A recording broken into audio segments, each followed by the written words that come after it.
Yeah, so we could start with Emperor Preserved. Certainly, I think that ESC 2021 created a lot of buzz in the heart failure space. One of the trials that really created a lot of attention, and probably the most attention, was Emperor Preserved. This was a clinical trial looking at patients with preserved ejection fraction heart failure and randomizing them to empagliflozin versus placebo. And obviously was a really important step into the SGLT2 inhibitor space for preserved ejection fraction heart failure in the longitudinal ambulatory patient population. So in that sense, it was extremely important because it was the first in-class exploration of patients with preserved ejection fraction heart failure.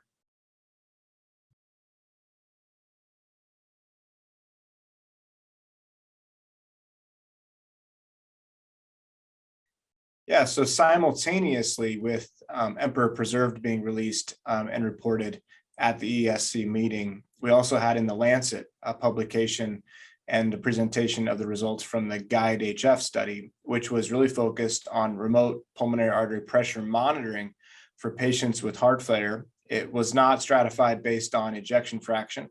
And ultimately, that looked at the hypothesis of, can we expand CardioMEMS or remote PA pressure monitoring to a population that's a little less sick?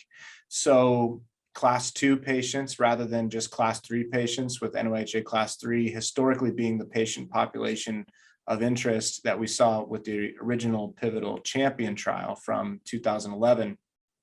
And also we enrolled patients, and I was a co-author on the study, so we enrolled patients who had not required a hospitalization for heart failure. So patients who gained access to the technology by way of elevated natriuretic peptides. So that was what made it different than the traditional approach. Also, what made it really interesting and kind of buzzworthy was the trial was interrupted, the follow-up was interrupted by the pandemic. So 75% approximately of the follow-up period had gone by when the national emergency for really shutting down elective procedures and trying to get patients to not come into the hospital, and kind of the stay-at-home order came out in March of 2020, obviously. And that was at the point in time where about 3/4 of the trial was already complete in terms of follow-up and outcomes. And then the rest of the trial was basically followed up after that. So it's almost like the game's in the fourth quarter and you've already got a pretty clear winner potentially, winning the game, and then the rules just change. And so that's what also made it kind of interesting and somewhat challenging to interpret.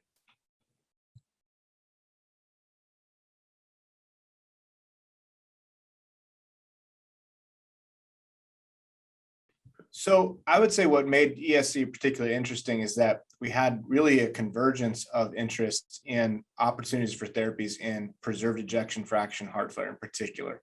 So when you look at GUIDE-HF as well as Emperor Preserved, what we saw was that for both studies, obviously, Emperor Preserved was a predominantly preserved ejection fraction heart failure population. And in that study, we saw for the first time a medication class meet their primary endpoint, which included cardiovascular death as well as hospitalizations for heart failure. The event was driven predominantly, the event rate was mitigated by SGLT2 inhibitors, predominantly by reduction of hospitalizations for heart failure. It's also worth pointing out that the reduction in heart failure, the relative risk reduction, was very similar to what we saw with GUIDE, about a 28% reduction in heart failure events. Now, GUIDE followed up patients only 1 year, which is one of the criticisms of us as authors, is that maybe we should have had a longer follow-up period and then we would have seen a more compelling result.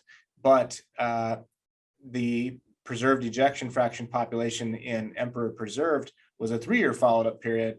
And so the predominant driver of the event point was reduction in hospitalization. So bottom line, though, is we've never had a clinical trial in preserved ejection fraction heart failure that has met the primary endpoint. So this was a major deal.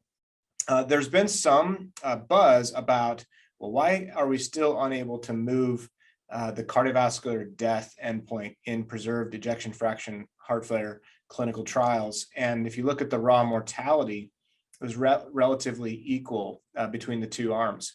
So a lot of us are having conversations on social media about, maybe mortality and cardiovascular mortality for trials that enroll patients with preserved ejection fraction heart failure. Maybe mortality isn't really the most important endpoint we should be focusing on. It's more of a endpoint of interest that we typically saw with reduced ejection fraction heart failure clinical trials. So I think a lot of the follow-up will be, are we going to start focusing appropriately on quality of life measures and interventions that reduce hospitalizations for heart failure, which is where all of the dollars are spent. Really, the majority of the dollars in caring for these patients is spent in the hospital. And I would also say that in the follow-up from ESC, we had the Heart Failure Society meeting just a couple weeks ago, and we also saw some compelling data come out on quality of life as well, looking at the SGLT2 inhibitors.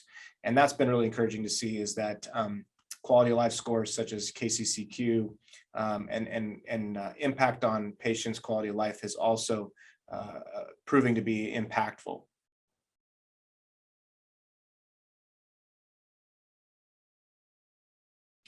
Yeah, so the take home, I think, for most recent meetings, especially from ESC, is we have new therapies for preserved ejection fraction heart failure. And I think that what's coming down the pipeline is also very exciting. So it'd be great to see more data on both of the FDA-approved SGLT2 inhibitors, so dapagliflozin and empagliflozin. So it'll be nice to see more data coming out.